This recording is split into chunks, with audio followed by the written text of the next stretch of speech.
Never doubt that a small group of committed, thoughtful citizens can change the world. Actually, it's the only thing that ever has. Margaret Mead. Thank you all and welcome to our event on the risk of fentanyl to our county and to our city. I really appreciate you taking time on Monday evening on this gorgeous summer night. If I could just get you all to silence your cell phones, just double check. I've had quite a few go off and going. Okay, so I am Antonella Castro. I am one of the founders and current chair of the Newport Beach Foundation. The Newport Beach Foundation was founded a little over 5 years ago with the purpose of igniting and engaging our next generation of civic, philanthropic, and business leaders here in Newport Beach. The foundation executes on its mission on several fronts. First, through our Distinguished Citizen Program, I see several of our graduates here in the room. This program is 5 weeks, and we hand select each participant. They get a baseball view of what goes on in our city. They hear it from each department head about their current struggles, their wins, their goals for the future, and the obstacles that Sacramento keeps sending our way. Additionally, we hear from our local business leaders who are at the peak of their game as they share their journeys, as well as the importance of working with civic government and how it's good to give back for your bottom line. Today, we have 300 graduates, 44 of which are currently serving our city either on a board, commission, committee, or foundation. This is huge for us. That includes Harbor Commission, Library Board of Trustees, Arts Commission, Planning Commission, the Civil Service Board, the Police Foundation, Arts Foundation, and several others. Secondly, we recognize those high school seniors from Corona Del Mar High School and Newport Harbor High School who exemplify leadership, academic excellence, and service to their schools and community. We currently have 15 scholars and have given out almost $30,000 in funds. Those scholars also get a seat in our May DCP class, with the hope that that continues to foster their love of our city and they will return and serve our community. But it's not all work. We do some fun things. We have social events throughout the year. Our next one is going to be in September, where we'll highlight a local charity. It's always on the rooftop at Lido House. It's a great event. And I'm sure many of you, and hopefully some of you plan, or all of you plan to participate and attend our Surf and Turf Classic polo event, which is at Peninsula Park on Balboa Peninsula. And that's going to be May 3rd, 2025. That'll be the 3rd year. And finally, the Newport Beach Foundation seeks to educate our residents on current issues. That includes tonight. Learning about the fentanyl crisis here in our community is something that's unfortunately very personal for me. About 3 years ago, we received a phone call that my brother was found unconscious and not breathing. He was resuscitated. He was resuscitated by CPR, brought to the hospital where he was treated for fentanyl overdose. My brother definitely had an angel on his shoulder that evening. And I know there are so many families and people who have not been that lucky. So I am very grateful to you, Mayor O'Neill and Sheriff Barnes, for having your pulse on this issue and bringing it to our community. Before I hand it over to Mayor O'Neill, I want to say a few words about you. We all know Mayor O'Neill, aka Will. He is serving his 2nd term as our fearless leader, but he's so much more than that. He's a husband, he's a father, he's a philanthropist, he's a national park aficionado. He is a patriot, he is a friend, and most importantly, he is a resident of Newport Beach. It is through the aggregate of all these lenses that he is able to be an effective, diligent, empathetic, and strong leader for us. I am very thankful. Mayor O'Neill embodies a principle that we can all be great because we all have the power to serve. Mayor O'Neill, thank you. Thank you.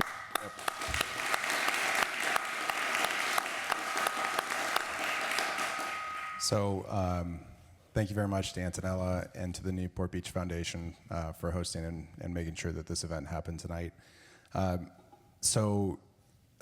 Antonella presented, fentanyl overdose, if it hasn't touched your family, it has a decent chance of doing so. And so we're going to be talking quite a bit tonight about some fairly serious subjects. At the end, we're going to make sure that there's not just we're not just going to kind of provide statistics that can emphasize how serious this topic is. We're also going to be talking about ways that you can help protect your friends and your family and things that you ought to be doing right now inside of your own home.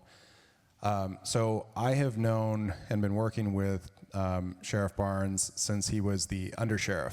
And so the undersheriff is basically the non-elected number 2 in the sheriff's department, which, by the way, that's our mayor pro tem over there, Joe Stapleton. If you could just start calling him the under mayor, that would be phenomenal.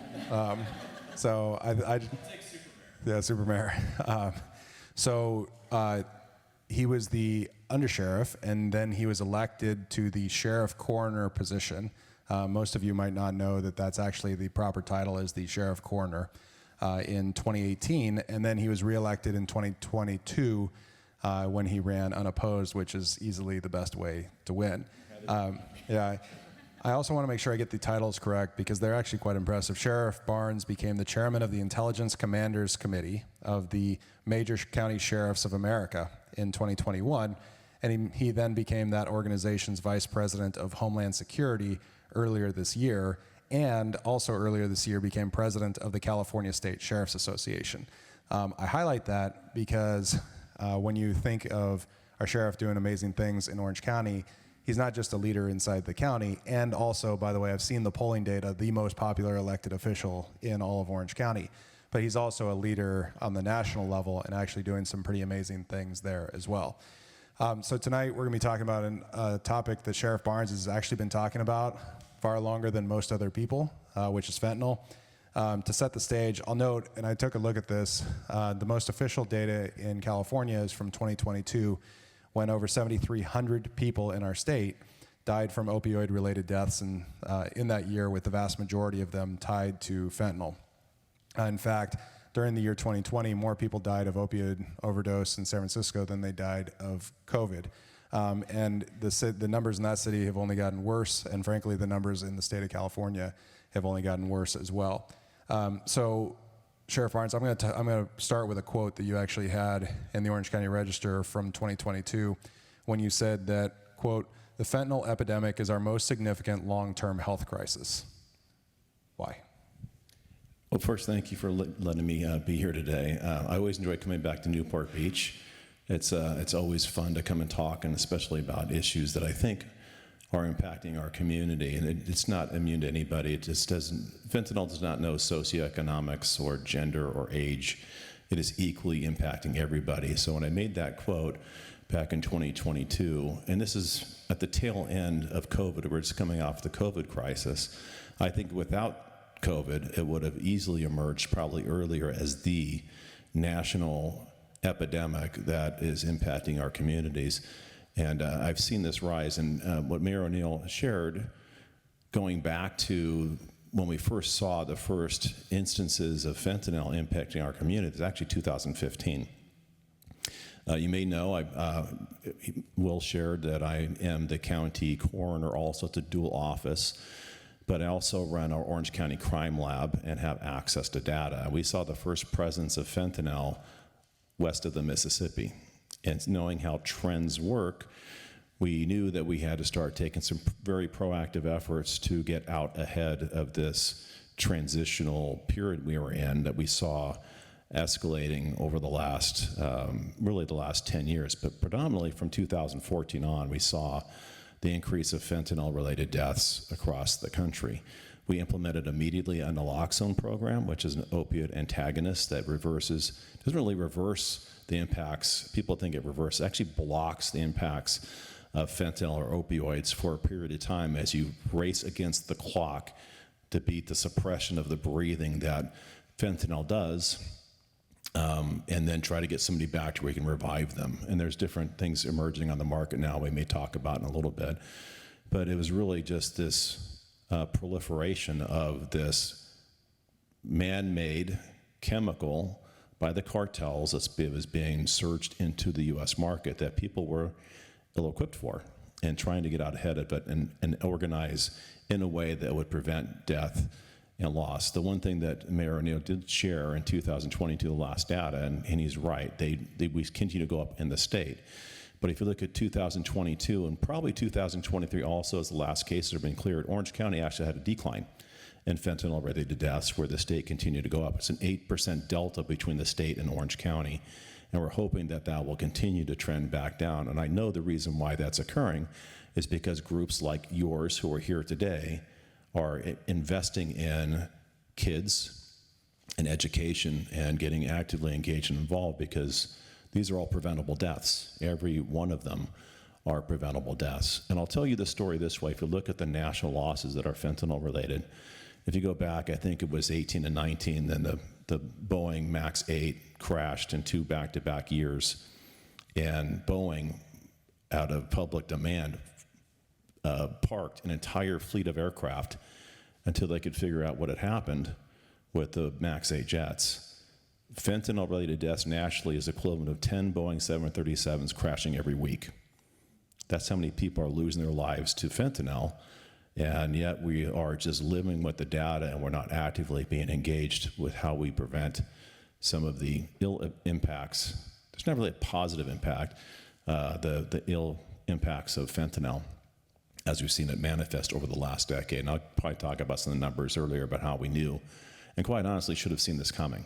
This is not a surprise to any of us who are playing in this arena. It just slowly kept on creeping up until it got so bad that we had 108,000 lives lost in 1 year, and that's just not acceptable. I think now we're starting to wake up, but it's going to take a lot to undo the damage and curb the influx, because there's so many different things happening that we have to be responsive to now that we've just gotten away from us.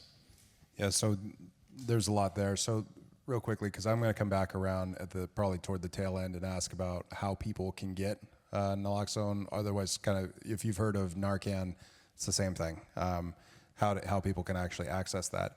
But you know, the one of the things that always surprises people just a little bit is finding out how little it takes for Narcan to for fentanyl to kill. And then I was wondering if you could talk not just about that, but in addition to that, how they're making their ways into pills in different amounts, and hitting our teen population in particular. Okay, so this one question is going to consume the rest of the evening. So this is why I'm moderating it. This is a very, very deep and complex question to answer in just a few minutes. So first, talking about fentanyl, and if you don't know what fentanyl is, it's a synthetic opioid produced predominantly out of Mexico. The East Coast, some of it's coming out of the Middle East, but our fentanyl's coming through China. The precursor chemicals coming from China, oftentimes transiting through U.S. ports, or now even being driven through the United States down to the border at ports of entry, crossing into Mexico, just through cars that people are driving down and delivering it. Totally separate issue. I'll maybe cover that a little bit later about how complex the solutions need to be. But it only takes a few nanograms per deciliter to impact somebody negatively. I mentioned being the coroner before, and we have a crime lab. If you go through the death investigations that we have in the coroner's office, we've had toxicology come back that's 36 times the lethal dose of fentanyl in one person, meaning they consumed some substance, probably in pill form, that had a lethal level of fentanyl that was 36 times the lethal dosage that somebody could withstand. To put that in perspective, there is not enough naloxone on the planet to stop the impact of that fentanyl from impacting somebody. So that's the first part of that equation. And I get asked this question all the time because it's all being produced by the cartels, sent back across the border, sometimes in pure form and oftentimes in pill form. that is coming across. And the cartels are really, really good. Am I getting too far outside the answer? No, you're not, but let me bring it back for just a second. Okay. So the way that I've heard you describe it in the past is that if you took a penny and you covered Abraham Lincoln's face, the head, with powder form, that's enough to kill you. It most certainly is. I'll give you a different perspective on how to measure that, because people might times look at a penny and go, how much does it take? If you took a packet of sugar, this is a better analogy. A sugar, by the way, packet is 1 gram in weight. If you dump that sugar out onto a table, and 2 of those granules would be a potential lethal dose. There'd be 500 potential lethal doses in that. And that depends many times on on your tolerance as an addict. So if you build a tolerance up, you can withstand more. But here's the challenge that we have. And for young people in the room, I'm looking at the only one, I think, here, maybe 2. But for young people in the room, this is what's important. The cartels are really, really good at pressing pills that look like actual pharmaceutical pills. Xanax, Moxycontin, oxycodone, and the things they press them look like. In fact, if I have a demonstration in PowerPoint, if I put it up on the screen and said, pick the fake pill, you couldn't pick it. You'd oftentimes pick the one that you think looks more legitimate, and that oftentimes is the cartel pressed pill. They're really good at pressing the pills. What they're not good at is chemistry, and that's blending the binding agent with the fentanyl and how they press those. So I use this analogy, and I'm going to do it here today. Who has kids in the room? I know at least some of you do. Do you remember back in the days when the first time you had your child sit down with you and make a batch of chocolate chip cookies? Do you remember that? Would you agree that a 3 or 4-year-old is not really good at chocolate chip distribution? Some chocolate chips had 3 chocolate chips, or some cookies had 3, some had 13. The cartels are making chocolate chip cookies with fentanyl. Some pills are 1/10 the lethal dose, which means you're not going to get what you want out of it and you think it's safe. Some pills are going to have 10 times lethal dose and you flatline. That's what the cartels are doing. And I've asked, why would they kill off their clients? Well, that's not their goal. You know, marketing, the deaths that occur, that's a loss leader. For every 1 death, they're getting 100 addicts that are future users that'll keep coming back, because it's very, very highly addictive. Their goal is to profit over people and lives, and that's the industry that they have created with fentanyl. It's a very sad reflection on who the cartels are. In fact, about a year ago, I'm not picking on an administration, this is just reality.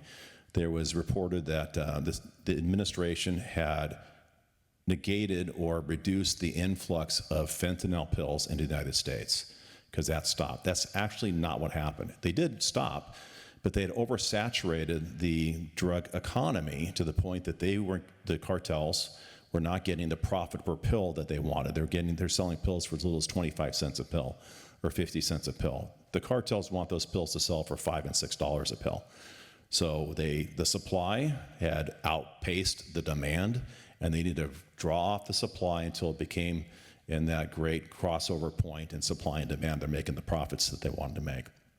It wasn't that they cared about Americans, they cared about the profits they weren't making on fentanyl pills, and backed off and started that production back up when it happened. So coming back around to the kind of if you're buying a pill that is not from a compound pharmacy or a pharmacy that you trust, you are legitimately taking your life in your own hands by just consuming it. And to be clear, we're not even just talking about people who are buying off of drug dealers off the corners that you watch The Wire and that's what you're picturing. We're talking right now about not just in addition to that, I should say. In addition to that, we're now talking about kids going on to social media and TikTok, Instagram, and finding these dealers that they're trying to buy. Look, it's a lot different than when we were kids, and it's just a different world, and there seems to be a lot more pressure, and there are a lot more drugs available to them, like Adderall and and a whole bunch of others like that. And so they jump on to TikTok or Instagram or even any other social media, find someone who's going to bring them a pill or 2 pills, and they think they're buying Adderall, and what are they buying? So this is Ann Milgram from the Drug Enforcement Agency used a stat. and I'm going to round up. She says 99% something. I'm going to round up to 100% of the time they're buying fentanyl or a pill that has fentanyl in it.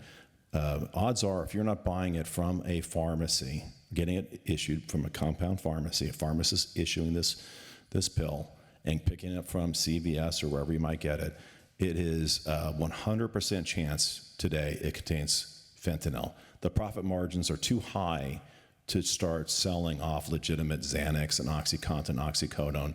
They're selling them at those prices, but they're not anything other than fentanyl. Then you go back to that Russian roulette environment where is the pill, if I put 100, let's give them the benefit of the doubt, let's say 99% of the time, if I put 10 by 10 pills out, 100 pills and said, take the one of these is legitimate Xanax and 99 of them aren't, and there's a high probability that some that you take will be lethal, would you take that? Most people would say no. The problem is with the adolescent developing brain, they can't rationalize risk the way that adults can. And what oftentimes happens is that it won't be a lethal pill that made them feel, because it messes with homeostasis and endorphins and other things get released, and says, well, you lied to me. You said it would kill me. It didn't kill me. I felt a little bit better. You said the euphoric high, either high or low, depending if you're taking meth or an opioid. And then they go back and do it again, and they do it again. And there's the stories that repeat themselves about young adults, and adults as well, who are consuming these pills, and the fifth time is the one that it gets them. I think the number is 75% of the time a parent will find their kid deceased in their bedroom the morning after they took a pill the night before, because they just think it's safe. What Will had described, we call Drug Hub. It's like Grubhub, but with drugs. You can go onto platforms. There's little emojis they use for a plug. A plug means plug me. I'm looking for narcotics, and they have different emojis for rockets and other things that they are going to sell that has pills or whatever that they're looking for. And oftentimes we'll deliver them to your front porch without you knowing. A kid will say, I'm going to meet a friend out front. They go outside, $20 to get 2 pills. They go inside, they close the door, listen to music, and you think they're doing their homework, and in fact, they're taking their last breaths. I want to cover one quick thing too. I mentioned about naloxone, and I want you to understand how naloxone works. It's an opioid antagonist, which means it blocks. And I was a drug expert many years ago, actually many decades ago now, and a much younger version of me before gray hair. And this is how fentanyl works. There's a term called a half-life of a drug, meaning that over what period of time that narcotic would be half the dosage. So if you use one as an index for fentanyl, it's 15 minutes. 15 minutes after consumption, the half-life of fentanyl is half. At 30 minutes, it's a quarter. At 45 minutes, it's an eighth. At an hour, it's a 16th. It's rapidly affecting breathing. So the goal with naloxone is to block the impacts of the neuroreceptors to return breathing back. And sometimes you'll have to do multiple doses. You're fighting this impact to where you get to 15 minutes and hopefully breathing's restored and you have saved this person as best you can. The challenge is now is with our crime lab, we've been seeing the presence of xylazine in narcotics, fentanyl, which is another synthetic, but it's added actually within the continent of the United States that has this euphoric better high. It doesn't have a euphoric better high, it becomes naloxone resistant, which means you can't have enough naloxone, regardless of the toxicology that you're onboarded with fentanyl, to inhibit the breathing and the neuroreceptors. And now there's a new drug called anitazine, which is even more toxic than xylazines. You have carfentanil, which is a different simulated fentanyl, which is 100 times more potent than fentanyl. And these are just emerging on the market in ways that we are playing whack-a-mole, trying to keep them off and keep kids and young adults educated about the risk. And I mentioned the numbers have gone down, but we had 675 fentanyl-related deaths in 2022. That's still 675 too many that we could be impacting. So I think we're doing a better job of educating our young adults, especially our kids. We have a new program called Above the Influence that was created by one of my sergeants that runs a drug education program. It is, I think, a national standard on how to educate kids about the risks associated with drugs and good decision making. It's not a scared straight program. It's about this is life choices and how to make life choices in stressful environments and deal with peer pressure and if you have suicidal ideations and all these other aspects of making better life choices.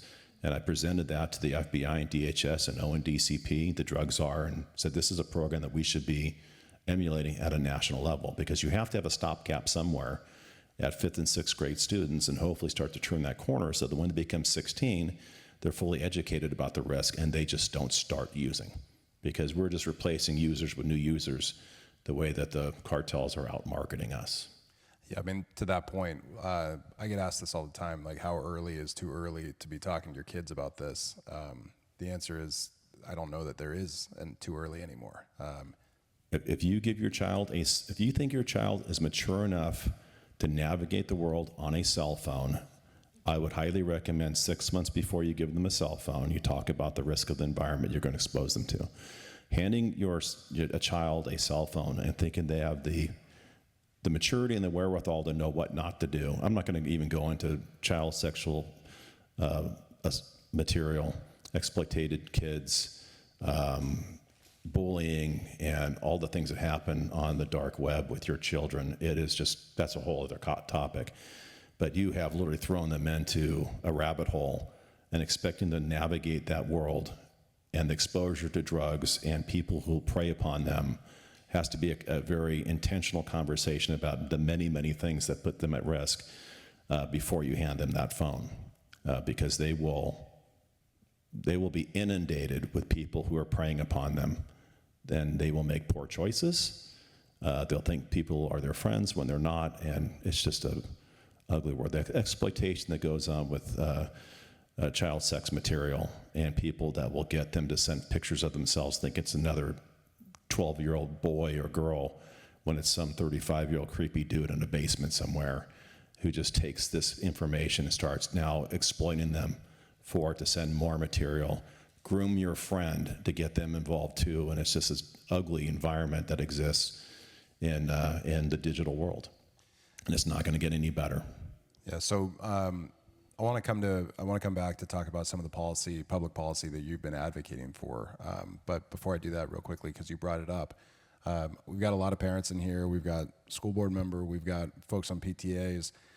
What is the sheriff's department doing on an education front that they might be able to ask for or bring into either their schools or a group that matters? And just to be clear, I'm going to come back around. I know we're talking about kids a lot right now, but this is obviously something that affects a lot more than kids. So that'll be my next topic right after this. But for the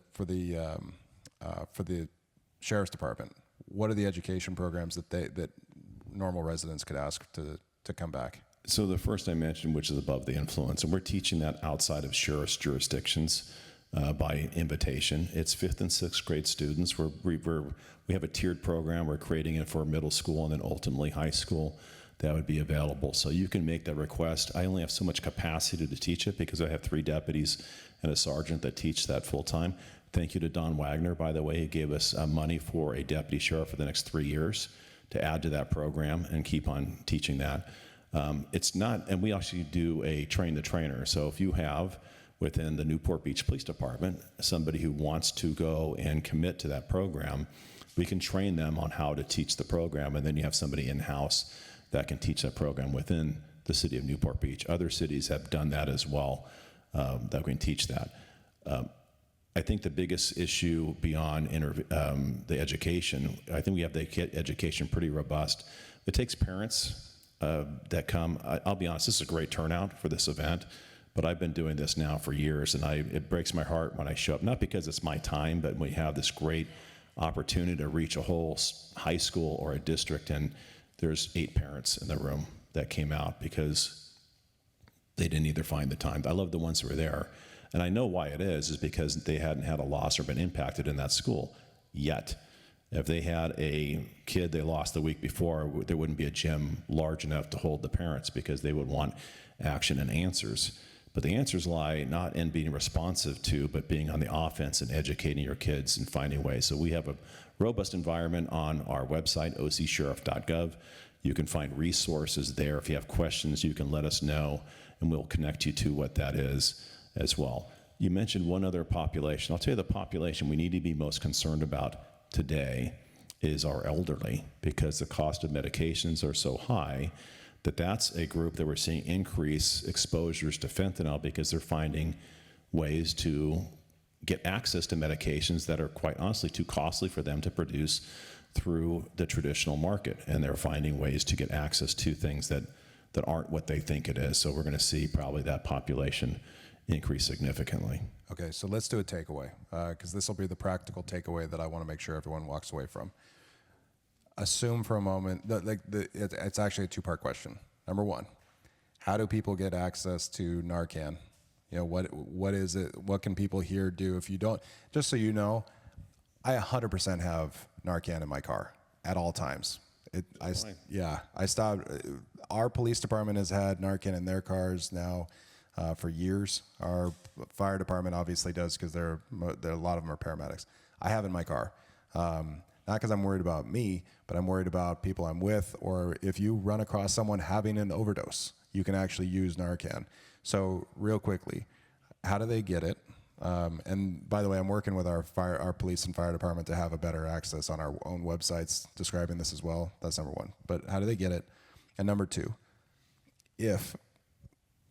all right, here's your chief of staff, Ray. Yep. If Ray had an overdose, well, how do I handle that if I have Narcan near me and if I don't have Narcan near me? So let's just say a great example. So if Ray, you're an addict today. Ray's been many things. He's been homeless. He's been a South American theft group. He's been everything. But if Ray were to fall over right now, I am about 30 seconds from my car, about 30 seconds back. It's in my car, ready to go. I can take those vials out. I can administer 2 doses to him probably within a minute and a half to 2 minutes. And then you have a wait period you watch, and you're looking for a response. If not within the time, you administer a second dose, multiple doses. And the administration is an aerosol. It's an aerosol little dispenser. You put it together. It's almost like a nasal spray. You put it in, you spray, and you wait. Obviously, somebody's calling 911, so our friends in the fire department show up and they take over. But here's the great thing about it. Let's say he's overdosing on methamphetamine, or he's just having a medical emergency. Naloxone will not have any negative impact on his respiratory system or any other way of his recovery. It does one and one thing only. It blocks the neuroreceptors and the impacts of fentanyl.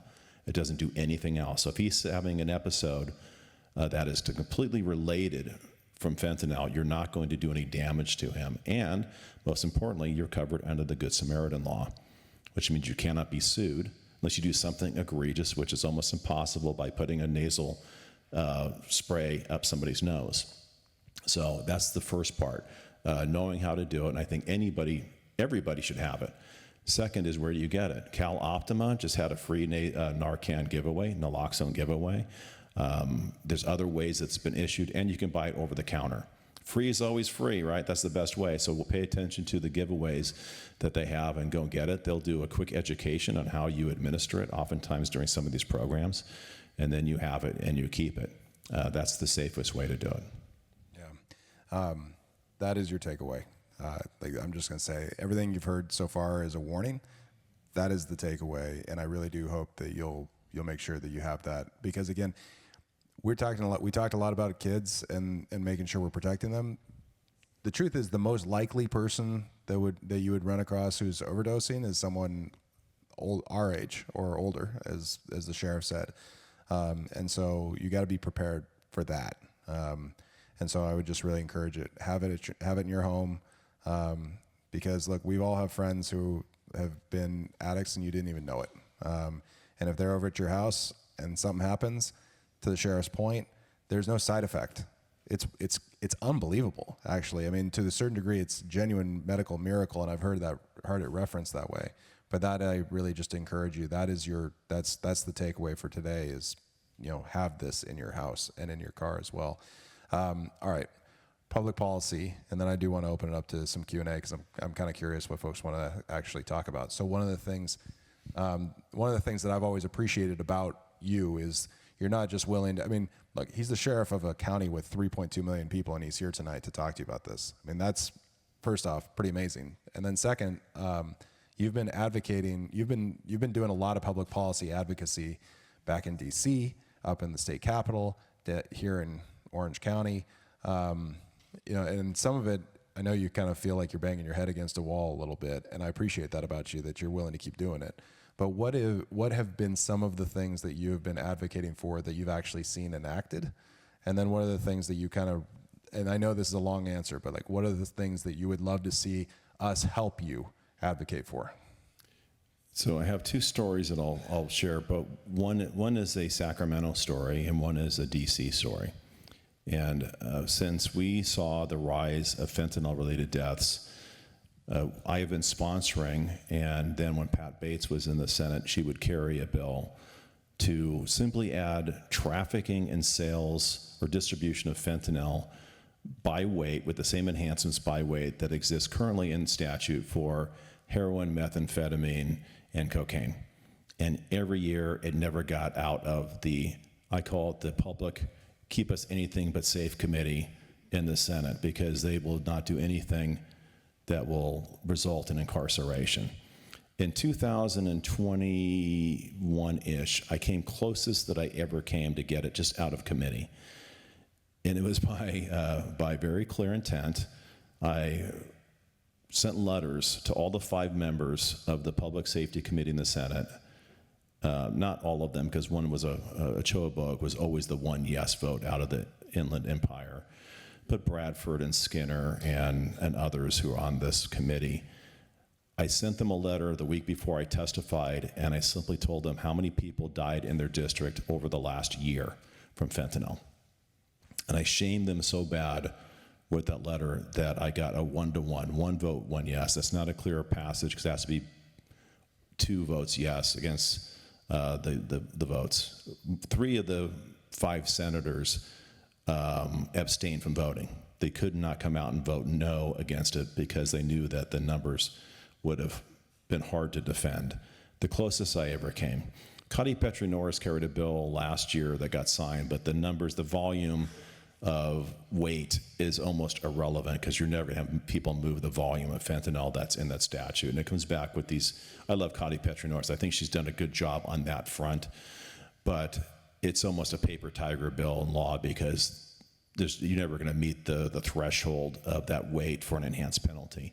Now, I'll tell you why that's important to me in my profession. I've been doing this for 35 years.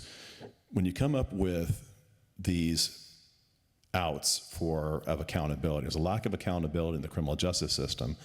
And what I testified to back in 2018 when this came up was this is a perverse incentive for the cartels to traffic pure fentanyl, because there's no penalty for trafficking pure fentanyl. It's just some other violation. And in 2018, when I testified at the Public Safety Committee, I'll be honest, I left. I was so frustrated and angry for 2 reasons. Now, this is 2018.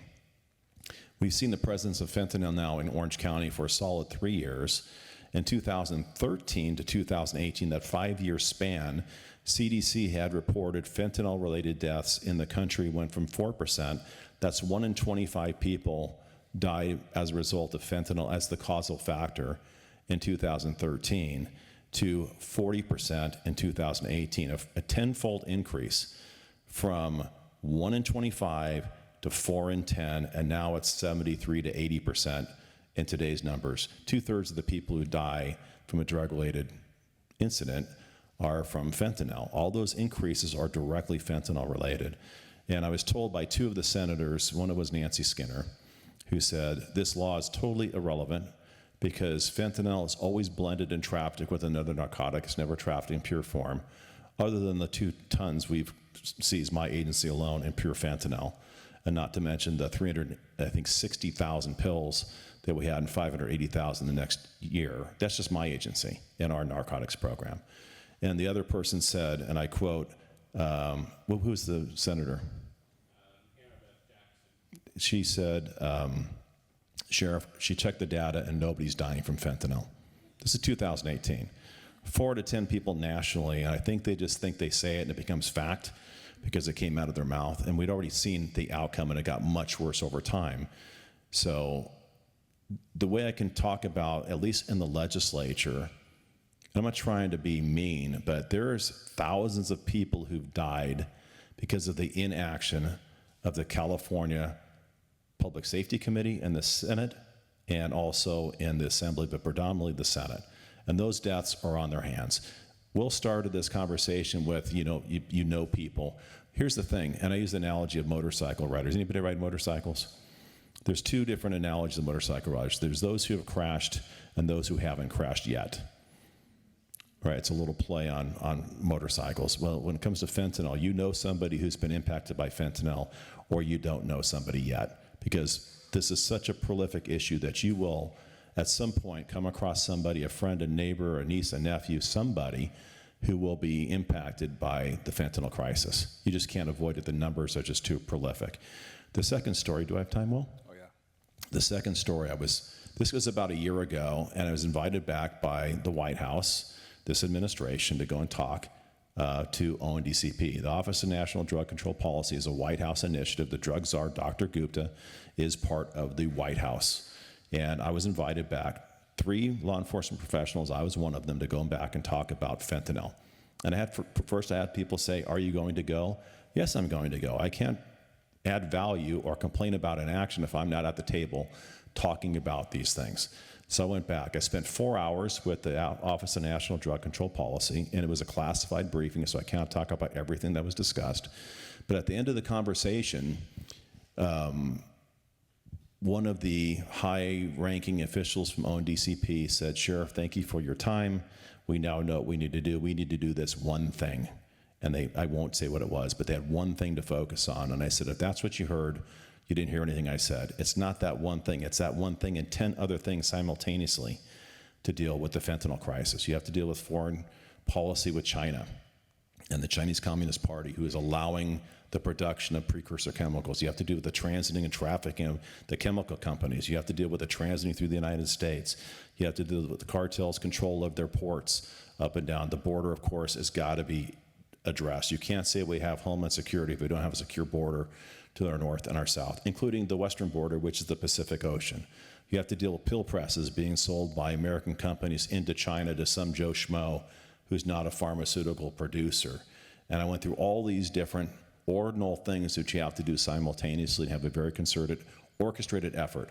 Else you're just playing whack-a-mole one at a time. They'll always out-pivot you around that. But I ended with this, and I said, and all the things that we need to do, the one thing we need to do right now is we need to curb the demand north of the border. We have to deal with the addiction issue within this country and stop creating new addicts, because if we were to address the addiction issue and get people into sobriety, those numbers eventually wean off. And the volume of narcotics coming across the border to meet that demand starts to wane. It's simple. It's a narcotics economy, narconomics. If you can deal with demand, supply will eventually take care of itself. I don't care how many El Chapos and El Menchos you take out of the cartel, you take those heads off, there'll be a new one that will fill that gap and start feeding this country within weeks to deal with our addiction issue north of the border.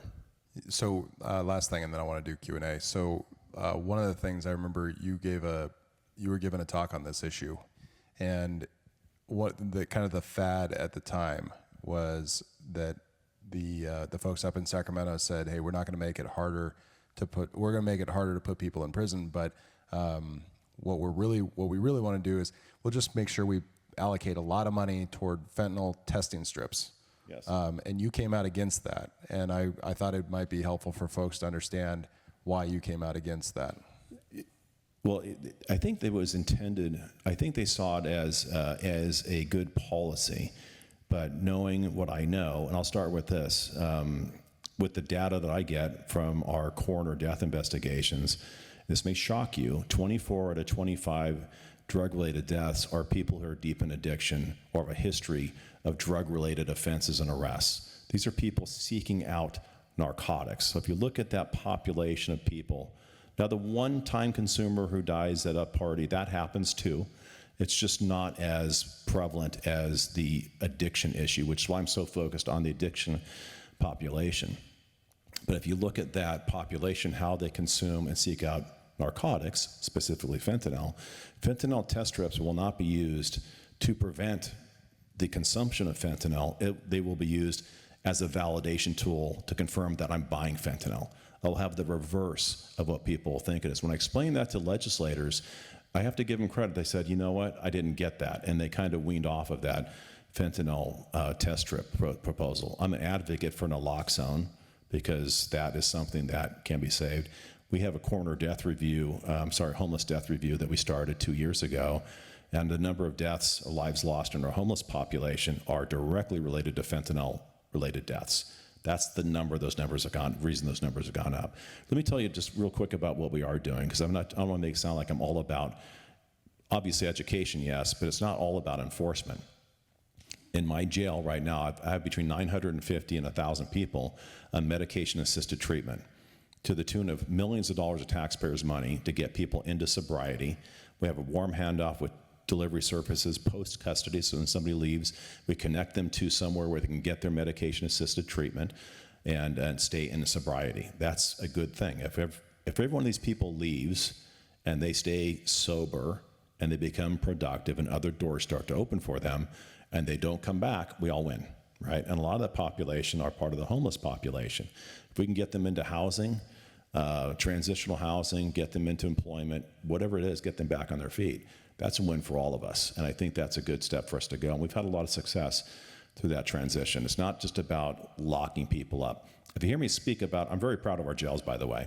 You're never going to read this in the Orange County Register because they don't like these stories. But I will tell you one that might shock you. There's 3,100 sheriffs nationally. And the National Institute of Corrections, which is a Department of Justice subsidiary agency, last year was looking for 3 jails, a small jail, a moderate-sized jail, and a mega jail. And Orange County is considered a mega jail. The capacity is over 6,000 for our population. And they came to Orange County and said, we want to come and study what you're doing there because your reputation is so strong and all the programs you have, we want to highlight it and emulate what you're doing nationally. Now, you're not going to read that in the paper because it's not a sexy story. But I'm very happy at the way we have transitioned the culture in our jail. These aren't numbers, they're names. I don't call them inmates. I call them people entrusted to our care to try to lift them up. We have to care more about the people who come to us than sometimes they care about themselves because they are deep in addiction, have all these other problems. I know it's working because we had a couple of women who left us about a year or so ago, and they went up to our staff and said, I want to thank you for how you treated us. This is the first time we felt that we were treated with respect and dignity. And they weren't talking about while they're in jail.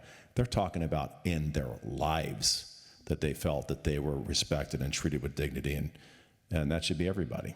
Now, there are people who need to be in jail for the protection of the community, but there are a lot of people who happen into jail because of social policies that have failed.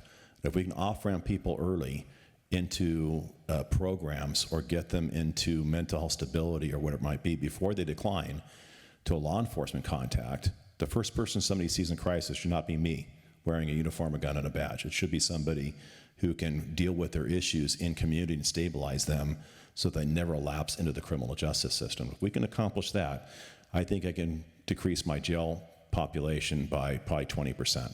Just from people who transitionally come in and out. But it's going to take a lot of other fixes. Can I cover one thing real quick, Will? I mean, I don't have a gun. I'm going to tell you why this is frustrating for me, and there's a story in this. I'm not trying to pick on other politicians and legislators. Last year, I was in Washington, D.C. We met with 2 congressional offices talking about police reform as a national narrative. Come out of George Floyd, all these, how they're going to fix us. And they were talking about police reform and police use of force and what they were going to do through legislation. I listened to them, and when they were through, I told them this. I said, what if I told you I could reduce use of force in my agency by 50% right now? That's a pretty profound statement. 50% reduction in use of force right now. And I got their attention. I said, get me out of social work. Half the applications of force that we have is somebody in a mental health crisis or under the influence of some narcotic or drug or alcohol or combination of both. If we can deal with them before they decline overnight, 50% reduction in applications of force. Now, you think that would be well received, but here's the thing about politics, and I know that's me because I'm the P word, but I'd rather be preventative than be responsive. That is not a sexy solution for a politician trying to run for re-election. Solving problems before they occur does not get you votes. Presenting yourself as a solution to problems that have manifested over time and persuading people you're the one that can fix that problem, that's what gets you votes. We need to reverse that and focus more on outcomes, not on output. We focus too much on how we throw money into problems without solving problems, and focus more on how we're going to get out of the problems altogether with your taxpayer dollars. And I think we've done a really good job with that in Orange County, but we need to start leading nationally. And I know that we're getting a lot of attention on the many things we have going on here. And I'll leave one last thing, and you may not know this. Do you know how much Orange County gets back in every property tax dollar that goes up to Sacramento? 6 pennies. The lowest in the state. We get 6% back for every property tax dollar that goes to Sacramento. The next nearest county is 13%. If I got what San Diego gets, we would get an extra $1 billion a year that we could invest in programs. So we're really, really good where we invest the money, because we don't have any money to waste. So we make sure that we're getting everything we can out of it. And I think we do a really good job as a county. Yeah. So I think that answer, the whole thing, is a pretty good indication, frankly, of why he's the most popular elected official in Orange County, which is why, by the way, I called you the most popular elected official and not the most popular politician, because I remind him regularly he's actually a really bad politician with answers like that. But the fun part is we don't have a politician sheriff. We have a sheriff that actually wants to solve issues. And again, like I want to highlight this. This is a county larger than 22 states. If he's literally is it the 5th largest sheriff's department? 5th or 6th. Yeah, 5th largest sheriff's department in the country, and he's here making sure that we have this information. So it's no joke. All right, I want to open it up to Q&A, and anything you want to talk about, Ruth. Thank you. Sheriff Barnes, when our kids were at CDM, I remember thinking, do we have to worry they go to the library and somebody who has a legitimate, maybe Adderall prescription or something like that, decides, I'm going to sell a pill here or there in the library because it's finals week for $5 or something, and what if one of those is not from CVS, it's one of these? Is that common? Yeah. So the question was about actual pharmaceutical produced Adderall, and is it common to sell it? I would say probably 5 years ago it was more prevalent that you might be purchasing an actual legitimate. I would say today, I don't know if you could trust your best friend to say, I got this legitimately. There's story after story of kids who are selling in the high school bathroom or middle school bathroom a pill with the claim or disclaimer, don't worry, it's mine, I got it legitimately. And young kids are collapsing in the girls' and boys' restrooms as a result. So the message I've told everybody is, if it isn't issued by a pharmacy in a pill and contained in that pill as a legitimate drug produced, the risk is too great to take that chance. You're literally taking your life in your own hands. And the other thing is, if it's not, it may not kill you, but it will draw you into addiction. Because if you have to look at when kids' brains are dopamine on steroids. It's not like a 35 or 40-year-old. When they take these narcotics, there's a synergistic effect just based on their chemistry of their body. So they may be their addiction is going to be much stronger, grabbing them because of just how their bodies respond and react to it. Because they can throw their bodies out of homeostasis rapidly. And I'll tell you one last thing about addiction. I don't know if you've ever dealt with people deep in addiction. I have. We run the largest detox facility in the county and the largest mental health facility. It's Orange County Jail. If you talk to anybody who is deep in addiction, they won't tell you that they're trying to get high anymore. They're trying to get back to normal. Their body gets so thrown off kilter through these chemicals that they throw in their body that their body stops producing because it's being introduced in an unnatural way. They're just trying to get back to normal. They're trying to find homeostasis where they're not hurting anymore when they're not consuming. And addiction is an evil disease, but you prevent it best by not starting down the path where you start getting drawn into it. I never once met anybody in my thousands of encounters with people that said, when I grow up, I want to be an addict, right? Nobody says that. It creeps up on you and grabs you to where you can't get out of it. And it's very hard to undo the damage from addiction. All right. Saw you had your hand up. Yeah. Yep. What are the chances of this fentanyl? I read something that it's slipping into some pharmacies. Is that not true? Like, it will never slip into a Rite Aid, right? Like, if I'm picking up a prescription. No, not in this country, but for those who used to go to Mexico and buy pharmaceuticals at the Mexican pharmacies, there is a high percentage that you will not be buying the narcotic or drug that you're looking for. That's been replaced in the Mexican pharmacies because it's just too much profit to make on it. So if you go to Mexico to buy whatever prescription drug you might buy, there's a high probability it's probably not that and has fentanyl. I think we're safe here. As long as you buy it through a legitimate pharmacy, there's no such thing as an illegitimate pharmacy, but the odds of it slipping into a CVS or a Rite Aid as a Xanax is highly unlikely. Those are so highly controlled in the U.S. market that it would be almost impossible for that in the distribution method that exists to start getting distributed outside of a pharmacy. Yes, ma'am. So the question was, can it go into a Tylenol or an Advil? It could, but those are very hard because of the way that they're pressed. To press a Tylenol or an Advil because of the form that it's in. There have been rumors of it laced into other drugs that might be considered legal in the United States, like marijuana. They've had liquid fentanyl that's been produced. It's very difficult to transit that across the border because it's just hard to move it in that form. So generally not in a Tylenol or an Advil, but still you want to make sure that whoever has that, mom usually, that you control that. And this brings up a good thing also. We routinely do drug turn-ins where you can bring all your narcotics you're not using and turn it in on a day.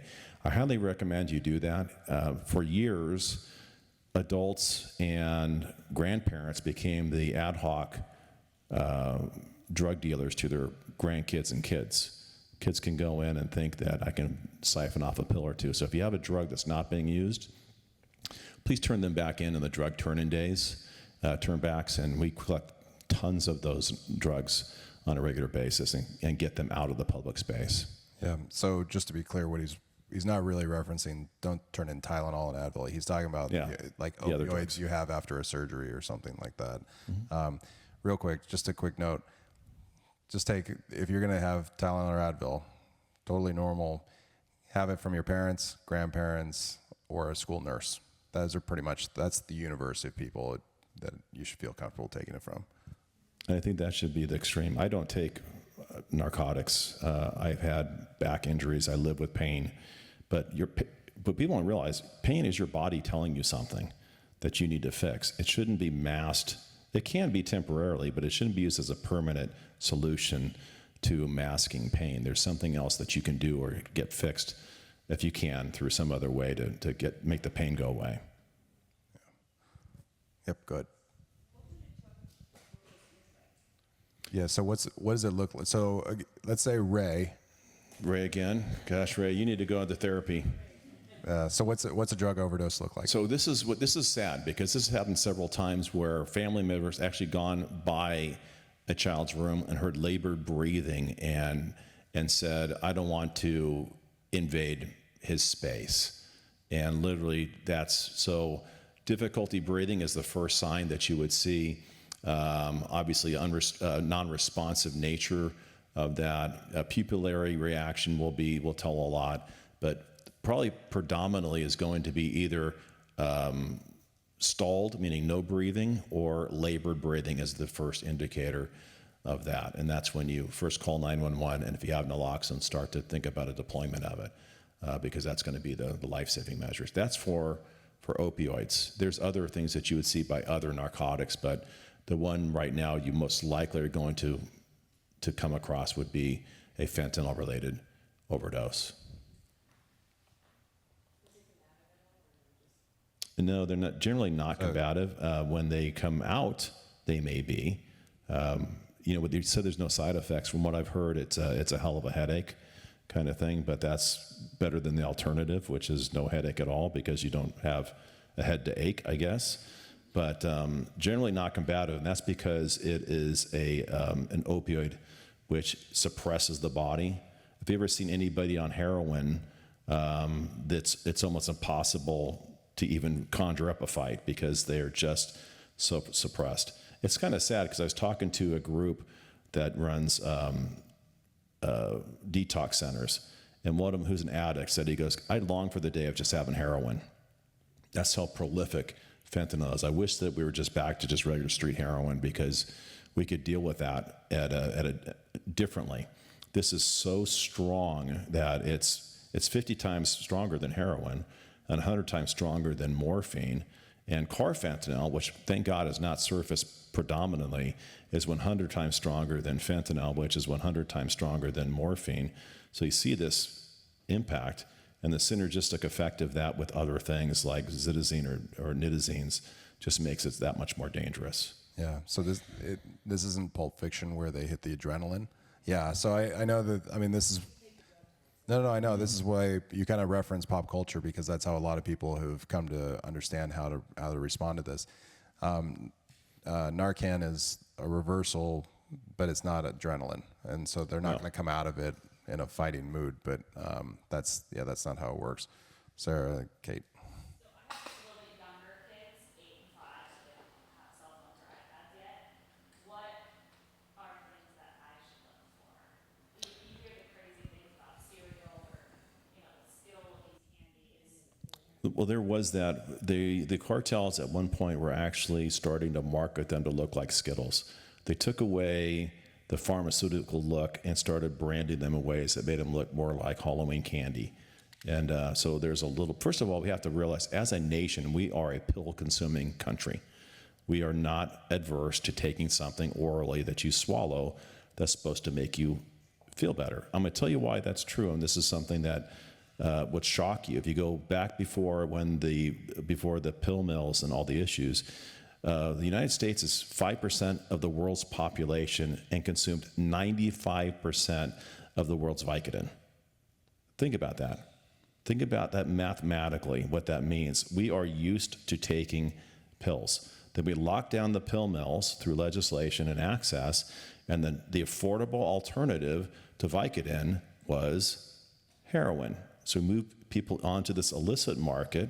It was no longer viewed as the back alley dirty drug from the 1970s, and it became the affordable alternative. And then the more affordable alternative to that is fentanyl. So we have this path of how our addiction in this country has just kind of manifested and now with pills, we get prescribed a pill for anything. So giving somebody a pill and says, take this, you'll feel better, is normal in a regular doctor's environment. We have to break that cycle if it's not normal to consume a pill, because that pill is not the pill you think it is, and it's more than likely going to harm you, if not the first time, the third time, or the 10th time, but it will. Or it'll take you into addiction that will harm you indefinitely and be very difficult to break that cycle. So first thing foremost is don't take a pill, period, if it's not given you by a doctor. And question your doctor, do I need to take that? And if so, for how long? Because you don't have to, other than probably a amoxicillin or some type of, where you have to complete the dosage, it's if you get a narcotic for pain relief, take it until your pain is relieved and don't take it anymore. Take half a pill and don't consume the whole bottle. Because even the pharmaceutical produced pills, the Vicodins and the OxyContins, are extremely potent and can lead you into addiction that will drive you towards something else. So I think we have time basically for one more, and then we might be able to stick around a little bit more, but I promised Kate, and mostly, by the way, I did this. So to end with this young lady up front, because she's raised her hand again. All right. Mostly so Ruth We're going to end with you. Ruth wants to see the third period of the Edmonton Oilers Stanley Cup game. Back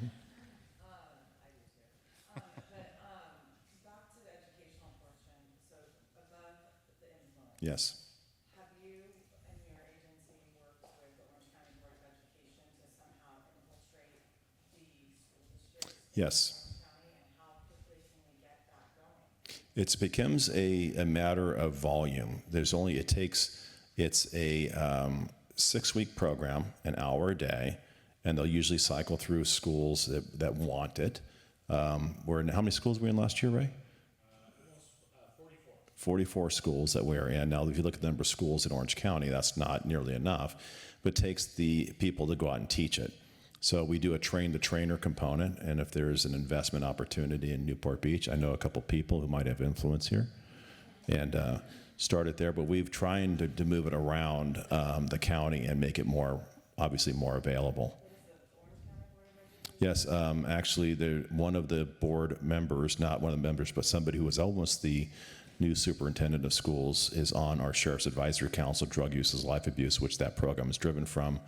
And he is fully aware and has been striving to press that out. Now, keep in mind, the Department of Education only can make recommendations to school districts. They can't make them do it.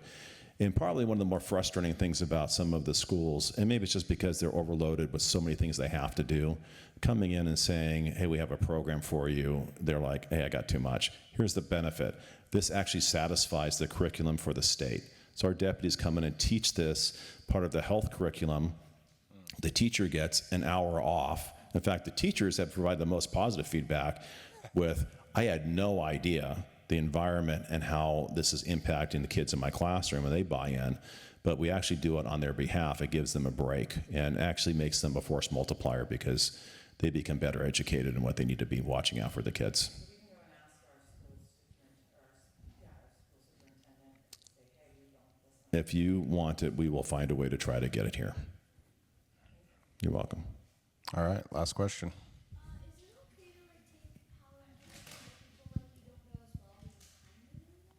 So the question was, should you take, I'm gonna make sure I got this right. Is it okay to take Halloween candy from the people you don't know? Is that what you said?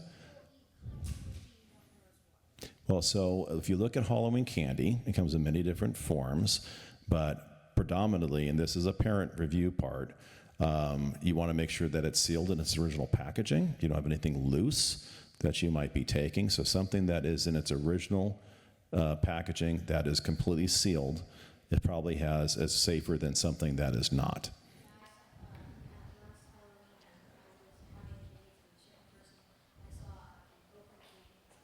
Yep, no way. So you saw open candy, you didn't eat it. Now, when I was a kid, I brought my candy home, and me and my sister would put it on the kitchen table, and my dad would go through and find all the candy that was bad. It was actually good candy that my dad just liked. We were convinced that he was saving us. He was taking all the good candy. Well, I will tell you right now, when my kids come home on Halloween, I actually take 10% of them so they understand what taxes mean. So that's actually true, by the way. It's called, in our house, it's called the daddy tax. All right, so real quick, I just want to say thank you for coming out. You could be doing anything, but you're here to make sure that you're making your family, friends, and community a better place. Thank you to the Newport Beach Foundation for helping to host this one. And most especially, thank you, Sheriff Barnes, for being here.